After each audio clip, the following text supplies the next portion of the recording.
Di tengah pesta arisan keluarga, mertuaku menyuruhku mengepel lantai dapur, sementara seluruh kerabat menertawakanku dari ruang depan. Mereka menyebutku perempuan kampung yang menumpang hidup. Aku hanya tersenyum. Mereka tidak tahu. Akta rumah megah tempat mereka berpesta itu tertulis atas namaku. 30 menit lagi, mereka akan kehilangan segalanya. Halo, sahabat. Selamat datang kembali di kanal ini. Sebelum kita mulai, tuliskan dari kota mana kalian menonton. Jangan lupa tekan tombol suka dan berlangganan, supaya kami makin semangat menghadirkan kisah yang lebih menyentuh lagi. Hari Minggu itu seharusnya menjadi hari istirahatku. Sepanjang pekan, aku bekerja di balik nama orang lain, dan tubuhku lelah sampai ke tulang. Namun rumah yang kami tempati justru riuh sejak subuh. Hari itu, giliran ibu mertuaku menjadi tuan rumah arisan keluarga besar. Bukan arisan biasa. Ini panggung untuk memamerkan kekayaan dan jabatan. Mobil-mobil mengilap memenuhi halaman depan. Para bibi dan sepupu datang dengan perhiasan emas dan tas bermerek mahal. Mereka tertawa, saling memuji, saling mengukur siapa yang paling sukses. Aku bangun sejak pukul 4 pagi. Aku memasak rendang, opor, dan aneka kue basah. Punggungku sudah pegal sebelum tamu pertama tiba. Namaku Anindya Kusuma. Usiaku 32 tahun. Di mata keluarga ini, aku hanyalah perempuan yatim piatu dari kampung. Pegawai rendahan, bergaji pas-pasan, yang beruntung dipungut oleh putra kesayangan mereka. Itulah yang mereka percaya. Dan selama 5 tahun, aku membiarkan mereka percaya. Aku sengaja memakai daster sederhana, tanpa riasan, tanpa perhiasan. Aku ingin menjadi menantu yang rendah hati, melayani dengan tulus, tanpa menonjolkan diri. Aku menatap ruang tamu yang sudah penuh. Aku berniat mandi sebentar, berganti pakaian, lalu ikut menyambut tamu. Bagaimanapun, secara resmi, aku adalah istri di rumah ini. Tapi baru saja kakiku menapak anak tangga pertama. Suara melengking menghentikanku. "Mau kemana kamu?" bentak ibu mertuaku dari arah ruang makan. Bu Hartati, 61 tahun. Hari itu ia mengenakan kebaya brokat merah marun, lengkap dengan sanggul dan berlian yang sengaja ia pakai di siang bolong. Matanya menyapuku dari ujung kepala sampai ujung kaki, penuh jijik. "Saya mau mandi sebentar, Bu. Baju ini sudah bau asap dapur." Setelah itu, saya ikut menyambut tamu di depan. Jawabku selembut mungkin. Bana, kakak iparku, baru keluar dari kamarnya dengan gaun sutra yang ketat. Ia menyilangkan tangan di depan dada. "Mandi buat apa?" katanya sinis. "Mau ikut duduk di depan sama tamu VIP. Sadar diri dong. Penampilanmu nggak pantas dilihat orang. Bikin malu keluarga saja kalau kamu duduk di antara nyonya-nyonya pejabat." Ibu mertuaku mengangguk puas. Ia berkacak pinggang, lalu menunjuk ke arah dapur. "Betul," kata Fania.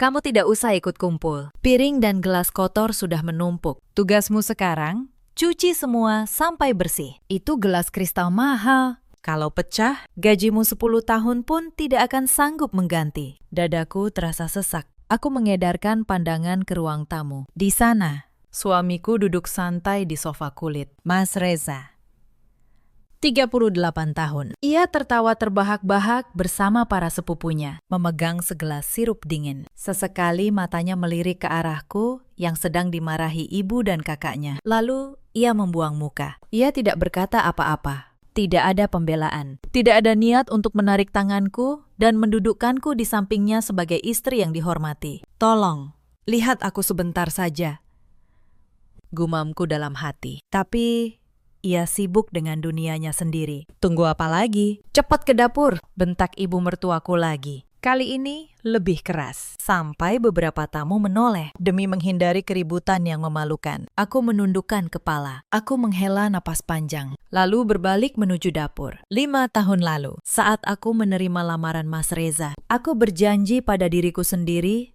untuk menjadi istri yang berbakti. Aku menyembunyikan identitas asliku rapat-rapat. Tidak satu pun dari keluarga ini, bahkan suamiku sendiri, tahu siapa aku sebenarnya. Kenyataannya jauh dari yang mereka bayangkan. Aku adalah pewaris tunggal dan pemegang saham pengendali sebuah grup usaha raksasa di bidang properti dan investasi. Rumah megah tempat mereka berpesta ini, mobil-mobil yang mereka kendarai, uang bulanan fantastis yang selalu diberikan suamiku kepada ibu dan kakaknya. Semuanya berasal dari rekening yang kukendalikan diam-diam. Aku sengaja menyuntikkan dana ke rekening Mas Reza tanpa ia tahu, agar ia terlihat sukses dan bisa mengangkat derajat keluarganya. Aku melakukannya atas nama cinta. Aku ingin tahu, apakah suamiku dan keluarganya bisa mencintaiku apa adanya, tanpa melihat latar belakang hartaku. Namun pengorbananku sia-sia. Semakin Mas Reza terlihat kaya, semakin arogan sikap keluarganya kepadaku. Ibu mertuaku merasa putranya adalah pangeran yang terlalu sempurna untukku. Fania selalu memandangku sebelah mata. Dan suamiku, pria yang dulu melindungiku, perlahan berubah menjadi pria yang gila hormat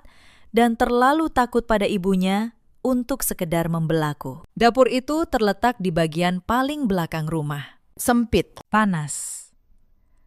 Hanya ada satu jendela kecil yang tidak cukup mengusir hawa pengap. Piring-piring kotor bernoda santan sudah menggunung. Gelas kristal lengket berjejer berantakan. Aku mengikat celemek pudar di pinggang, lalu menyalakan keran. Air sabun yang dingin menyentuh tanganku yang sudah keriput sejak subuh. Aku menggosok satu persatu. Punggung bawahku semakin nyeri. Aku harus berdiri berjam-jam, membersihkan kekacauan yang dibuat puluhan orang yang sedang bersenang-senang di luar sana. Pelayan paruh waktu yang disewa ibu mertuaku sesekali masuk, bukan untuk membantu. Ia hanya meletakkan tumpukan piring kotor yang baru, lalu kembali ke depan. Sekali waktu, pelayan muda itu menatapku dengan iba. Ia berbisik pelan, "Bu, biar saya bantu sebentar." Kasihan tangan ibu, tapi belum sempat ia menyentuh keran. Suara ibu mertuaku menggelegar dari ruang tamu. "Jangan dibantu. Itu memang tugasnya. Kamu urus saja makanan di depan."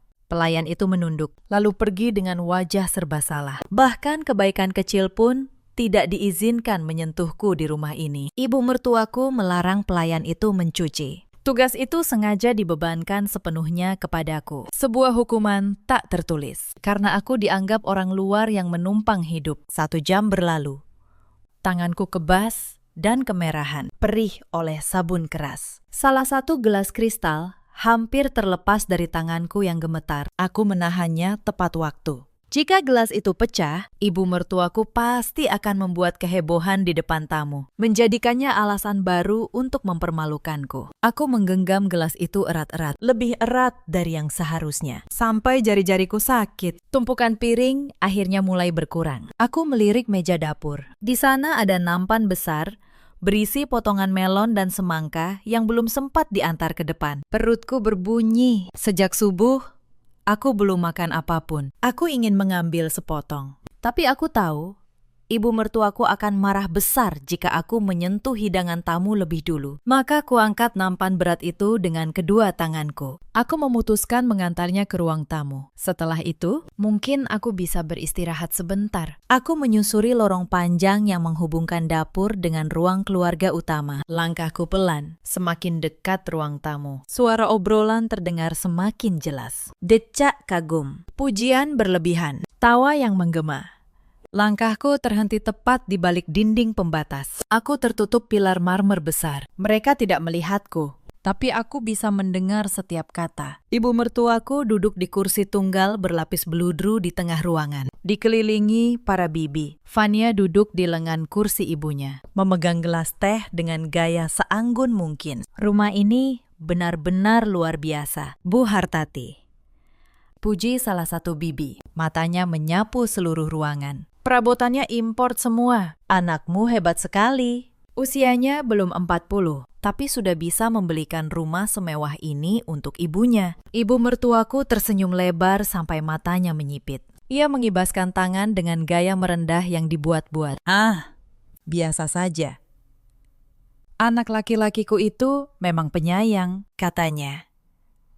"Dia tidak akan bisa tenang bekerja kalau ibunya tidak hidup nyaman. Makanya dia sengaja membeli rumah di kawasan elit ini, supaya aku bisa mengundang kalian semua." Aku berdiri diam di balik pilar, memegang nampan buah yang semakin berat. Setiap kata itu menusuk. Rumah ini bukan dibeli, Mas Reza. Rumah ini aku yang membelinya. Lalu kuserahkan namanya seolah pemberian suamiku. Beruntung sekali kamu punya anak sehebat itu. Timpal kerabat lain yang memakai banyak gelang emas. Lalu, bagaimana kabar istrinya yang dari kampung itu? Dari tadi aku tidak melihatnya. Tanganku mendadak dingin. Jantungku berdegup lebih cepat. Aku menahan napas, menanti jawaban dari keluarga yang 5 tahun kulayani dengan segenap jiwa.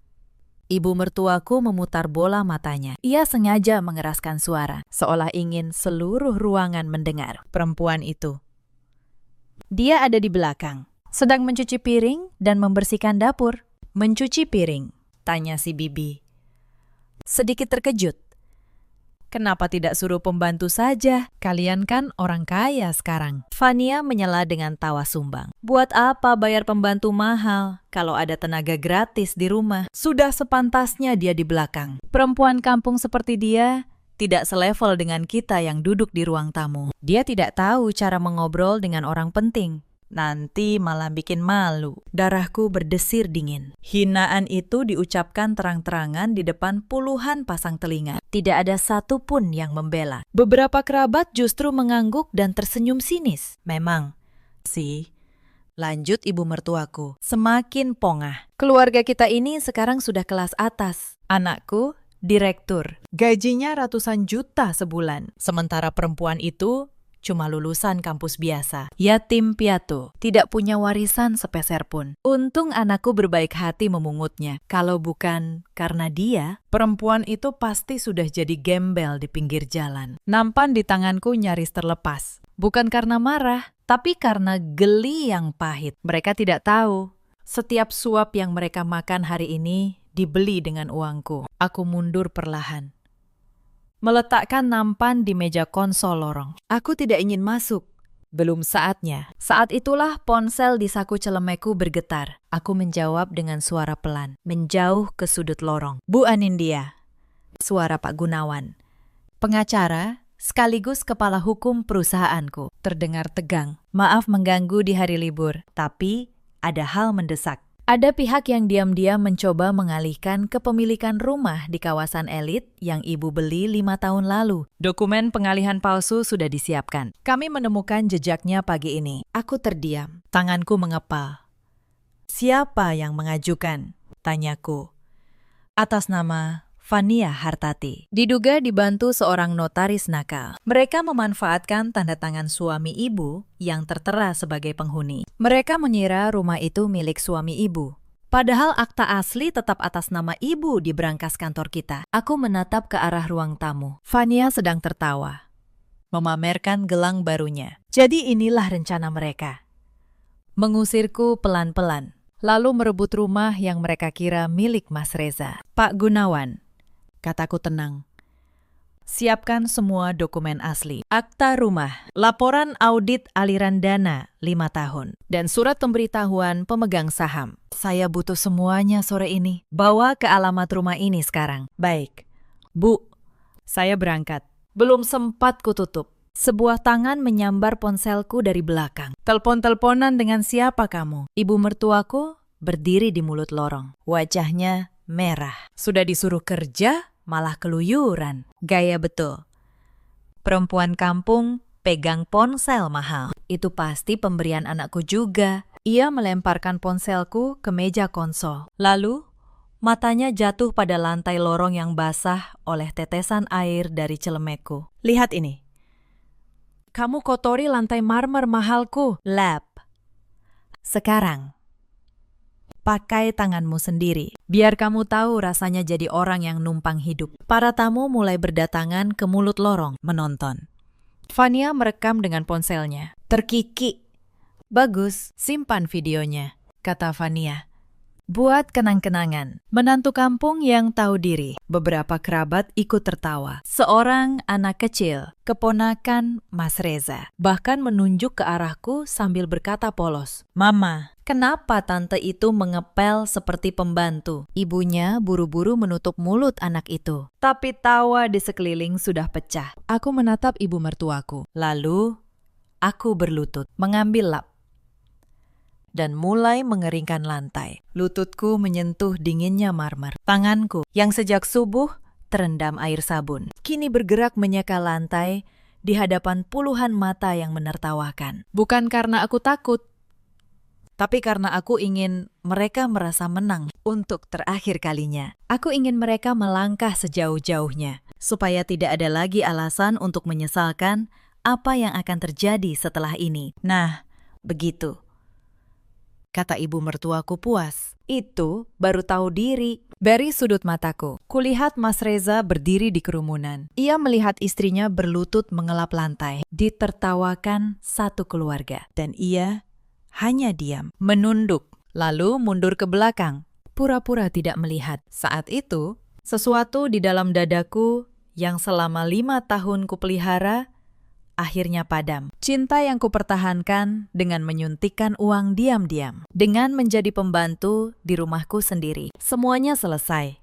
Malam itu, mereka tidak tahu. Lap terakhir yang kupegang ini adalah akhir dari kerajaan kecil mereka. Belum selesai aku berlutut. Terdengar suara ibu mertuaku memanggil Mas Reza ke ruang makan. Reza, sini sebentar, tanda tangani ini. Ia menyodorkan map berisi dokumen. Ini soal rumah. Mama mau balik nama ke Fania, biar lebih aman katanya. Kamu kan suka sibuk, takut nanti repot.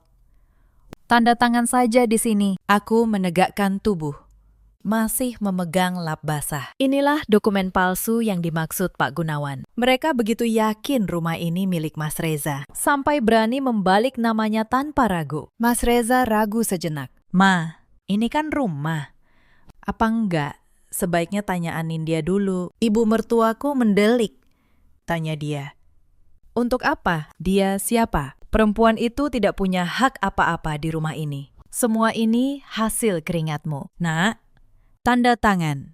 Dan suamiku, pria yang terlalu takut pada ibunya, mengambil pena. Ia menandatangani dokumen yang akan menyerahkan rumahku ke tangan kakak iparku. Aku menyaksikan semuanya dari lorong. Aku tidak berteriak, aku tidak melarang, aku hanya menyeka tanganku. Lalu berkata pelan dalam hati, silahkan tanda tangani semuanya. Karena tanda tangan itu yang akan menjadi bukti niat kalian. Aku melangkah menjauh, mengambil ponselku kembali dari meja konsol. Aku mengetik satu pesan singkat kepada Pak Gunawan. Mereka baru saja menandatangani dokumen pengalihan palsu di depan saksi. Bawa juga notaris resmi kita. Saatnya semua selesai hari ini. Lalu aku naik ke kamar. Untuk pertama kalinya dalam 5 tahun, aku tidak memakai daster. Aku membuka lemari tersembunyi di balik dinding. Tempat aku menyimpan satu setel pakaian yang tidak pernah mereka lihat. Setelan kerja berwarna gelap, rapi, mahal.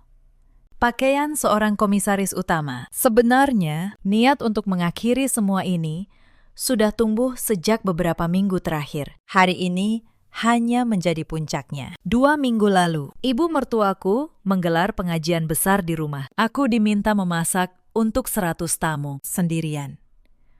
Sejak dini hari, ketika seorang tamu memujiku karena masakannya enak, ibu mertuaku buru-buru menyela. Katanya, itu cuma menantu yang numpang. Untung saja dia bisa masak, jadi ada gunanya sedikit. Tamu itu tertawa. Aku hanya menunduk, melanjutkan menuang teh. Seminggu lalu, Fania kehilangan gelang emasnya tanpa bukti apapun. Ia langsung menuduhku mencuri. Ia menggeledah kamarku di depan ibu mertuaku, membongkar lemariku, melempar pakaianku ke lantai. Gelang itu akhirnya ditemukan di tas Fania sendiri, terselip di antara dompet. Tidak ada satu kata maaf pun. Ibu mertuaku malah berkata, lain kali jangan dekat-dekat barang berharga. Orang seperti kamu memang gampang dicurigai. Aku menelan semua itu. Tapi setiap penghinaan menambah satu batu di dadaku. Sampai hari ini, batu itu menjadi gunung. 2 hari lalu, alergi di tanganku semakin parah. Kulitku melepuh, merah, dan terasa panas karena terlalu sering terkena sabun cuci yang keras. Aku meminta Mas Reza mengantarku ke dokter. Ia menoleh sebentar dari ponselnya, lalu berkata, nanti saja.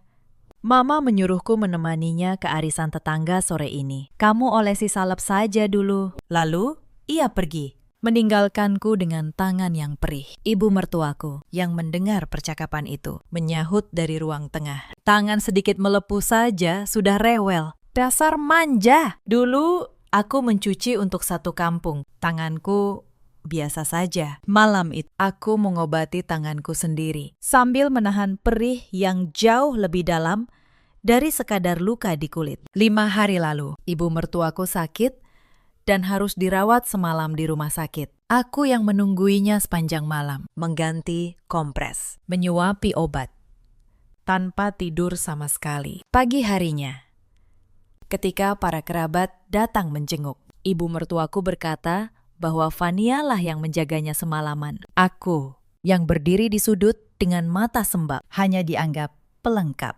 Untung ada Fania, katanya.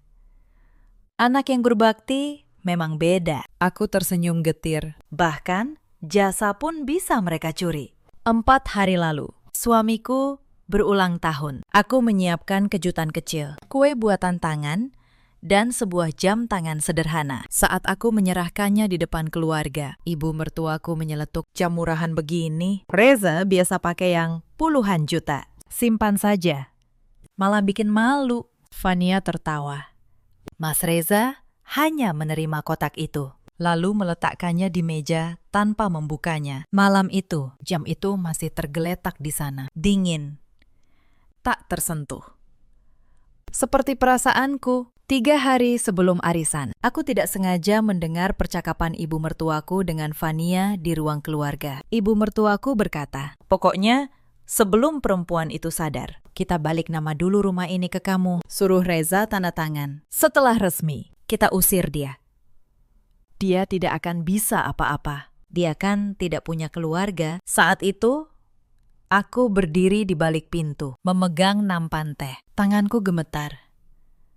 Bukan karena takut, tapi karena akhirnya aku tahu sejauh apa rencana mereka. Mereka tidak hanya ingin menghinaku, mereka ingin merampas habis dan membuangku ke jalan. Malam itu, aku menelpon Pak Gunawan. Aku memintanya diam-diam memantau setiap upaya pengalihan dokumen atas rumah ini. Aku ingin membiarkan mereka melangkah sejauh mungkin, karena semakin jauh mereka melangkah, semakin kuat bukti yang akan menjatuhkan mereka. Aku tidak ingin sekadar marah. Aku ingin keadilan yang sah, hitam di atas putih. Sambil mengganti pakaian, ingatanku melayang ke 5 tahun yang lalu. Saat pertama kali aku menginjakan kaki di keluarga ini. Waktu itu, aku sengaja datang dengan baju sederhana dan tas kain. Aku ingin tahu bagaimana keluarga Mas Reza memperlakukan seorang perempuan yang mereka anggap tidak punya apa-apa. Hari pertama, ibu mertuaku menyodorkan sapu dan kain pel. Katanya, "Di rumah ini, menantu harus tahu diri. Kerja dulu, baru boleh makan." Aku menurut. Aku mengepel, mencuci, memasak.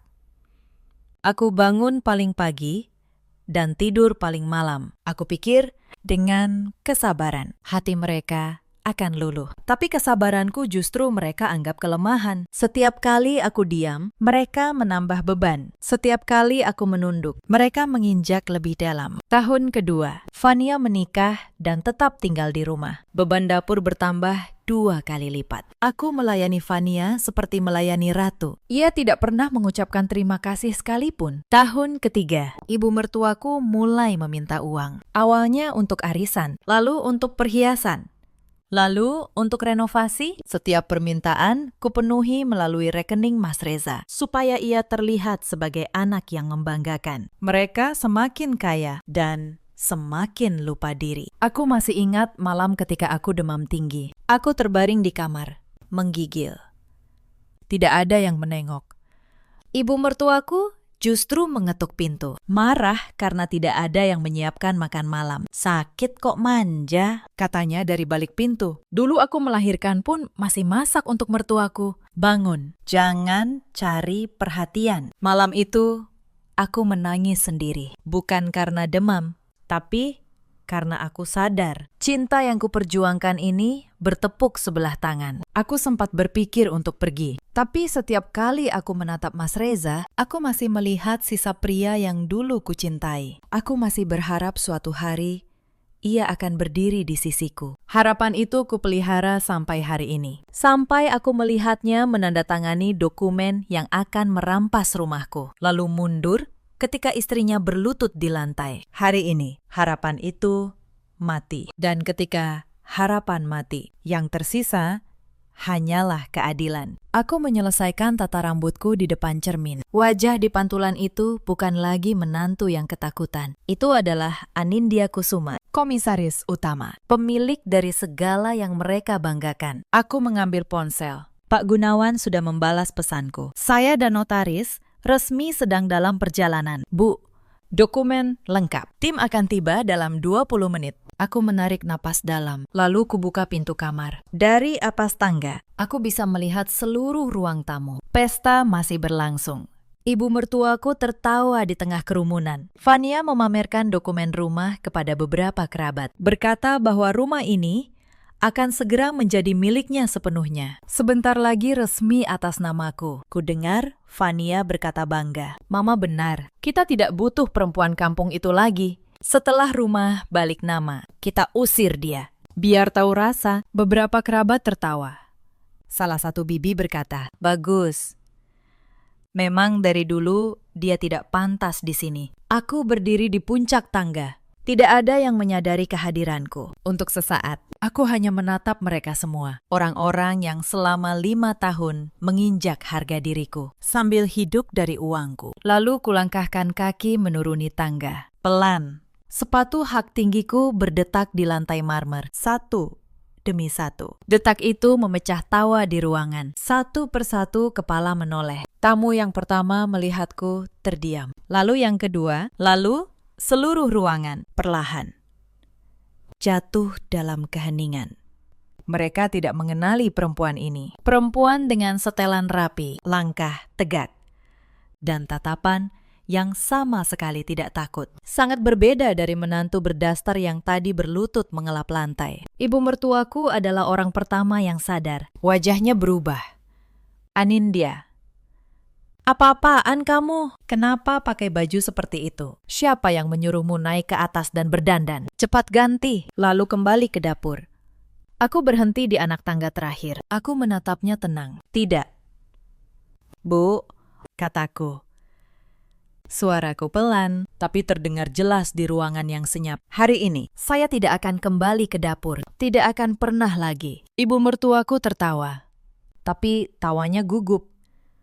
Tidak akan kembali ke dapur. Kamu pikir kamu siapa? Berani sekali bicara begitu di depan keluarga besar. Reza, lihat istrimu. Dia sudah gila atau apa? Mas Reza maju selangkah. Bingung. Anindya, kamu kenapa?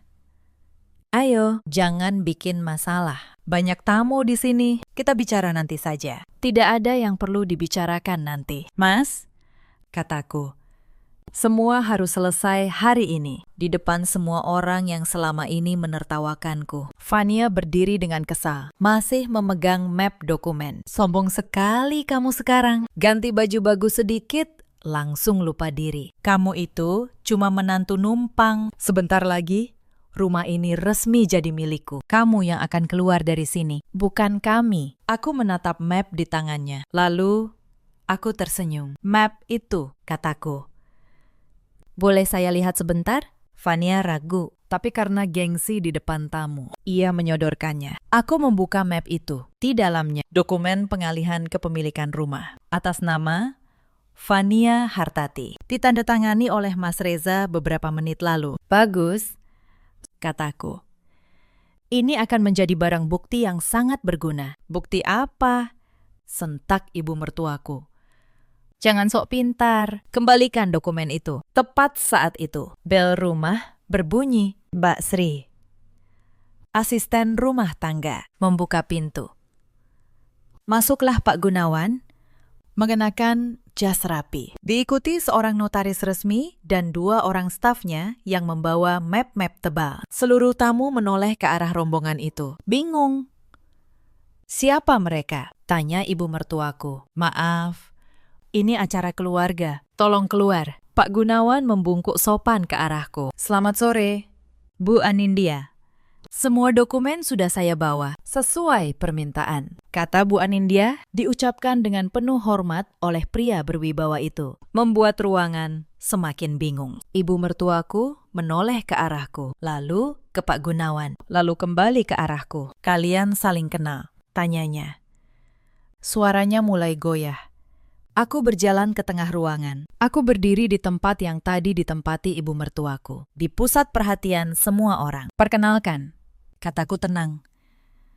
Nama saya Anindya Kusuma. Selama 5 tahun, kalian mengenal saya sebagai menantu kampung yang yatim piatu, bekerja sebagai pegawai rendahan. Hari ini, izinkan saya memperkenalkan diri yang sebenarnya. Aku menunjuk Pak Gunawan. Beliau adalah kepala hukum dari grup usaha yang saya pimpin. Dan saya adalah komisaris utama sekaligus pemegang saham pengendali grup tersebut. Keheningan di ruangan itu pecah oleh suara terkesiap. Beberapa tamu saling pandang.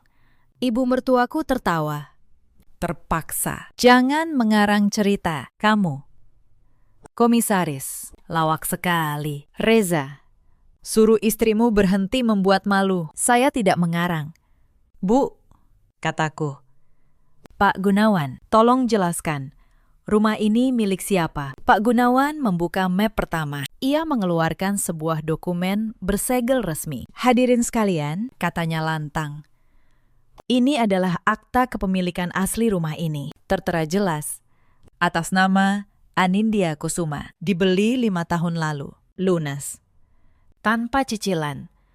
Pemilik tunggal dan sah dari rumah ini adalah Bu Anindya, bukan Bapak Reza, bukan pula Ibu Hartati. Ia mengangkat akta itu tinggi-tinggi agar semua tamu bisa melihat segel dan nama yang tertera. Wajah ibu mertuaku memucat. Tidak mungkin, rumah ini dibeli Reza. Reza yang membelinya untukku. Bu Hartati, kata Pak Gunawan. Uang yang Bapak Reza gunakan selama 5 tahun ini bukan berasal dari gajinya. Saya bawa laporan auditnya. Ia mengeluarkan map kedua, jauh lebih tebal. Lembar demi lembar mutasi rekening tersusun rapi. Setiap bulan, sejumlah dana disuntikan secara diam-diam ke rekening Bapak Reza dari rekening pribadi Bu Anindya. Total selama 5 tahun, jika dijumlahkan, mencapai puluhan miliar rupiah. Rumah ini, mobil-mobil di halaman. Uang bulanan yang ibu terima, perhiasan yang ibu pakai hari ini, semuanya dibiayai oleh Bu Anindya. Bapak Reza hanya menjadi perantara tanpa ia sadari. Suasana ruangan berubah total. Para bibi yang tadi memuji, kini menatap ibu mertuaku dengan ekspresi tak percaya. Bisik-bisik menyebar seperti api. Jadi selama ini yang membiayai semua ini, perempuan yang kalian suruh cuci piring itu, tanya seorang bibi. Suaranya bergetar antara terkejut dan jijik. Astagfirullah, Hartati, aku ikut datang ke arisan ini untuk memuji kekayaan yang ternyata bukan milik anakmu. Memalukan. Bibi yang lain meletakkan gelasnya keras-keras di meja. Pantas saja anak itu tidak pernah kelihatan. Kalian sembunyikan di dapur supaya tidak ada yang tahu siapa dia sebenarnya. Sungguh keterlaluan. Mas Reza terhuyung mundur, jatuh ke sofa. Wajahnya pucat pasi. Itu tidak benar. Gajiku, aku. Gajimu tidak pernah cukup untuk semua ini. Mas, kataku pelan. Kamu tidak pernah bertanya dari mana datangnya uang yang selalu lebih dari penghasilanmu. Kamu hanya menikmatinya dan membiarkan ibumu menyebutnya sebagai hasil kehebatanmu. Vania, yang sejak tadi terpaku, tiba-tiba berteriak, bohong. Ini pasti rekayasa. Dokumen bisa dipalsukan. Mama, jangan percaya dia. Aku menoleh ke arah Vania. Aku mengangkat map yang tadi ia berikan padaku. Bicara soal pemalsuan dokumen, kataku. Mari kita bicara tentang ini. Dokumen pengalihan kepemilikan rumah atas namamu. Vania, ditandatangani Mas Reza belum sampai 10 menit lalu. Padahal rumah ini bukan milik Mas Reza. Dan kalian tahu itu. Kalian merencanakan untuk merebut rumah yang bukan milik kalian dengan dokumen yang tidak sah. Notaris resmi yang ikut datang melangkah maju. Izinkan saya menjelaskan, katanya. Dokumen pengalihan ini dibuat oleh notaris yang tidak berwenang. menggunakan data yang keliru. Secara hukum, ini adalah upaya pengalihan hak atas properti milik orang lain. Ini bukan perkara ringan. Ini bisa masuk ke ranah pidana penggelapan dan pemalsuan. Ia membuka satu lembar lagi. Dan satu hal lagi, notaris yang membuat dokumen palsu ini. Kami sudah mengetahui identitasnya. Ia pernah dicabut izinnya karena kasus serupa. Pagi tadi, ia sudah kami laporkan ke organisasi notaris dan pihak berwenang. Jadi, siapapun yang bekerja sama dengannya ikut bertanggung jawab. Fania menjerit. Suaranya pecah. Aku tidak tahu apa-apa soal notaris itu. Mama yang mengaturnya, bukan aku. Ibu mertuaku menoleh ke arah putrinya, terkejut. Vanya, apa-apaan kamu? Kamu yang minta Mama carikan orang itu. Untuk pertama kalinya, dua orang yang selama ini bersekongkol menghinaku, kini saling menyalahkan di depan semua orang. Topeng keluarga harmonis yang selalu mereka pamerkan di setiap arisan, runtuh berkeping-keping di hadapan kerabat mereka sendiri. Ruangan menjadi gaduh. Tamu-tamu mulai berdiri, sebagian menjauh dari ibu mertuaku dan Fania, seolah tidak ingin terseret. Ibu mertuaku jatuh terduduk di kursinya. Sanggul dan berliannya kini terlihat menggelikan di tengah wajahnya yang hancur. Anindya, nak, dengar dulu. Mama tidak tahu. Kalau Mama tahu kamu sekaya ini, Mama tidak akan. Ia berhenti. Dan kalimat yang tidak ia selesaikan itu justru menjelaskan segalanya. Kalau ibu tahu, saya kaya. Ibu tidak akan memperlakukan saya seperti pembantu. Kataku menyelesaikan kalimatnya. Itulah masalahnya, Bu. Ibu tidak menghina saya karena saya jahat. Ibu menghina saya karena ibu mengira saya miskin. Bagi ibu, harga diri seseorang ditentukan oleh isi rekeningnya, bukan oleh ketulusan hatinya. Aku menatap satu persatu wajah di ruangan itu. Saya menyembunyikan siapa saya, karena saya ingin tahu apakah keluarga ini bisa mencintai saya apa adanya. Hari ini saya mendapat jawabannya. Kalian tidak pernah mencintai saya. Kalian hanya mencintai uang yang kalian kira datang dari Reza. Mas Reza bangkit dari sofa, berjalan ke arahku dengan langkah goyah. Anindya, maafkan aku. Aku tidak tahu. Aku hilaf. Aku tadi tidak membelamu karena aku takut sama Mama. Tapi aku mencintaimu. Sungguh. Mari kita perbaiki semuanya. Kita keluarga, kan? Aku menatapnya lama. Pria yang dulu kucintai, pria yang kuberi segalanya, pria yang membiarkan istrinya berlutut mengelap lantai sambil ditertawakan, lalu mundur dan pura-pura tidak melihat. Mas, kataku pelan. Tadi, saat ibumu menyuruhku berlutut mengelap lantai di depan semua tamu. Kamu ada di sana, kamu melihatnya. Aku menunggu kamu maju. Satu langkah saja, satu kata saja, cukup. Ma, dia istriku. Itu saja yang kubutuhkan. Bukan uang, bukan rumah, bukan jabatan. Hanya satu kalimat darimu. Mataku panas. Tapi suaraku tetap tenang. Tapi kamu memilih mundur. Kamu memilih ibumu. Lagi dan lagi. Selama 5 tahun. Hari ini kamu bahkan menandatangani dokumen untuk merampas rumahku. Cinta tidak bisa dibangun di atas seseorang yang selalu memilih untuk diam saat aku diinjak. Mas Reza terdiam. Air matanya jatuh. Tapi sudah terlambat. Tidak ada lagi yang bisa ia katakan. Aku berbalik kepada Pak Gunawan. Pak Gunawan, mari kita selesaikan urusan administrasi hari ini juga. Baik. Bu. Ia membuka map ketiga. Pertama, kataku, menghadap ibu mertuaku. Rumah ini milik saya. Sah secara hukum. Mulai hari ini, saya mencabut izin tinggal bagi siapapun yang tidak saya kehendaki. Ibu dan Fania, saya beri waktu 3 hari untuk mengemasi barang dan meninggalkan rumah ini. Ibu mertuaku menjerit. 3 hari. Kamu mau mengusir Mama. Mama ini ibu mertuamu. Mama yang membesarkan suamimu. Ibu juga yang 5 tahun memperlakukan saya seperti budak di rumah saya sendiri. Jawabku tenang. Saya tidak mengusir ibu karena dendam. Saya hanya mengembalikan keadaan sebagaimana mestinya. Rumah ini milik saya. Dan saya tidak lagi mau berbagi atap dengan orang yang menghina saya. Kedua, lanjutku. Uang bulanan yang selama ini ibu terima, semuanya berasal dari rekening saya melalui Reza. Mulai bulan ini, aliran dana itu saya hentikan. Mobil-mobil di halaman terdaftar atas nama perusahaan saya akan ditarik minggu ini. Perhiasan yang ibu pakai, jika dibeli dengan uang dari rekening itu, silahkan ibu nikmati sebagai kenang-kenangan terakhir. Aku berhenti sejenak, lalu menambahkan dengan suara tenang, termasuk kartu kredit tambahan yang ibu dan Fania gunakan selama ini. Semuanya terikat pada rekening induk milik saya. Pak Gunawan, tolong blokir semua kartu itu efektif malam ini. Baik, Bu, jawab Pak Gunawan. Ia mengeluarkan ponselnya dan menelpon seseorang di depan semua orang. Dalam hitungan menit, ponsel Fania berbunyi. Sebuah notifikasi bank masuk. Wajahnya memucat saat membaca bahwa kartunya tidak lagi bisa digunakan. Semua kemewahan yang ia banggakan hilang dalam satu sore. Wajah Fania berubah panik. Tunggu, lalu aku bagaimana? Suamiku tidak bekerja. Kami selama ini hidup dari uang itu juga. Itu bukan lagi urusan saya. Vania, kataku.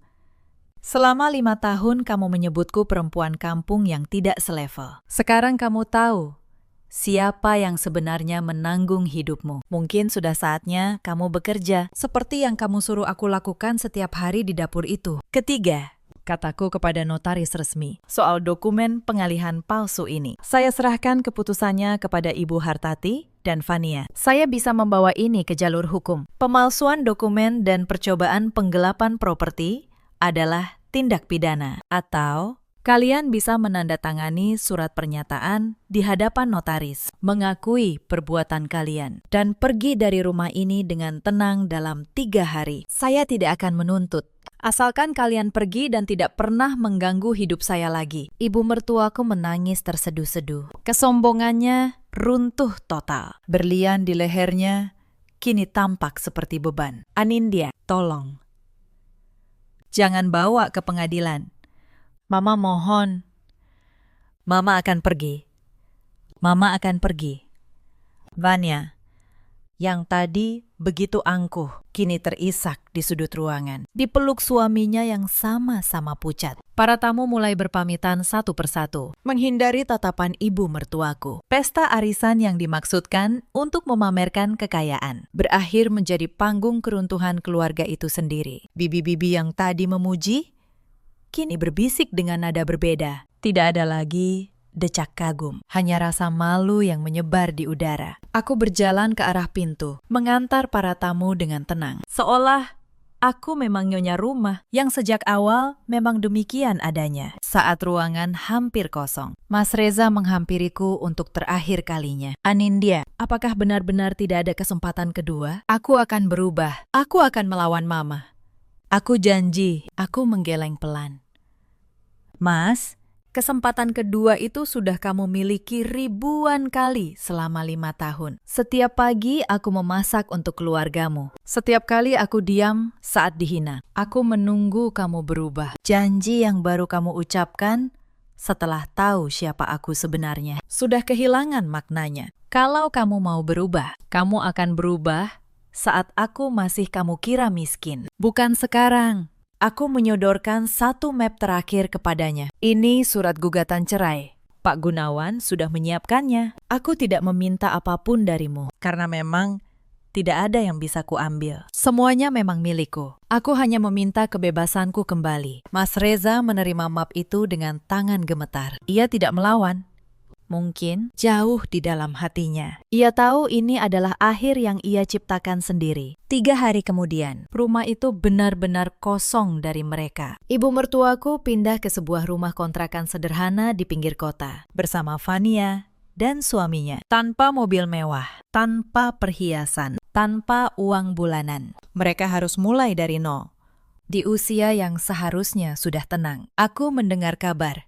Beberapa bulan kemudian, ibu mertuaku harus berjualan kue di pasar untuk bertahan hidup. Vanya, yang dulu enggan bekerja, kini menjadi pramuniaga di sebuah toko. Dan Mas Reza, setelah perceraian kami selesai, kehilangan jabatannya juga. Sebab Ternyata, posisinya di perusahaan tempat ia bekerja pun adalah hasil koneksi diam-diam dari grup usahaku. Tanpa itu, ia hanyalah seorang pegawai biasa. Aku tidak merasa puas melihat penderitaan mereka. Aku hanya merasa lega, karena akhirnya beban yang kupikul selama 5 tahun terangkat. Rumah itu kini menjadi rumahku sepenuhnya. Untuk pertama kalinya, aku bisa duduk di ruang tamu yang dulu terlarang bagiku. Aku memasak bukan karena disuruh, tapi karena aku ingin. Malam itu, aku membuat ikan goreng, sayur asam, dan sambal terasi. Makanan sederhana yang selama ini tidak pernah sempat kunikmati dengan tenang. Aku makan sendirian di meja besar itu. Tapi anehnya, aku tidak merasa kesepian. Aku merasa untuk pertama kalinya dalam 5 tahun. Aku akhirnya pulang ke rumahku sendiri. Setahun kemudian, hidupku berubah. Perlahan tapi pasti. Aku tidak lagi bersembunyi di balik nama orang lain. Aku memimpin perusahaanku dengan terang, tanpa harus berpura-pura menjadi siapapun. Aku mulai mendirikan sebuah yayasan kecil. Yayasan itu membantu para perempuan yang terjebak dalam rumah tangga yang merendahkan mereka, memberi mereka pelatihan kerja, pendampingan hukum, dan tempat berlindung sementara. Aku tahu betul bagaimana rasanya tidak punya kemana harus pergi, tidak punya siapapun yang membela. Aku ingin perempuan-perempuan itu tahu bahwa mereka tidak sendirian. Setiap kali aku melihat seorang perempuan bangkit dari keterpurukannya, berdiri tegak, dan menemukan kembali harga dirinya, aku merasa luka lama di hatiku ikut sembuh sedikit demi sedikit. Ternyata, cara terbaik membalas masa lalu bukanlah dengan dendam, melainkan dengan mengubah rasa sakit itu menjadi sesuatu yang berguna bagi orang lain. Suatu sore, aku menerima sepucuk surat dari ibu mertuaku. Tulisan tangannya gemetar. Ia meminta maaf. Ia menulis bahwa di rumah kontrakannya yang sempit, ia akhirnya mengerti apa yang dulu kurasakan setiap hari di dapur. Ia berkata, sekarang ia tahu bagaimana rasanya direndahkan, dianggap tidak berharga. Aku membaca surat itu sampai habis. Aku tidak membalasnya dengan dendam. Aku hanya mengirim sedikit uang, cukup untuk mereka makan, melalui Pak Gunawan, tanpa nama. Bukan karena mereka pantas, tapi karena aku tidak ingin menjadi seperti mereka. Aku tidak ingin hatiku mengeras oleh kebencian. Cerita ini mengajarkan kita satu hal. Harga diri seseorang tidak ditentukan oleh isi rekeningnya, tetapi oleh ketulusan hatinya. Jangan pernah merendahkan orang hanya karena ia terlihat sederhana. Dan jangan pernah diam saat orang yang kau cintai diinjak di depan matamu. Karena diam pada saat itu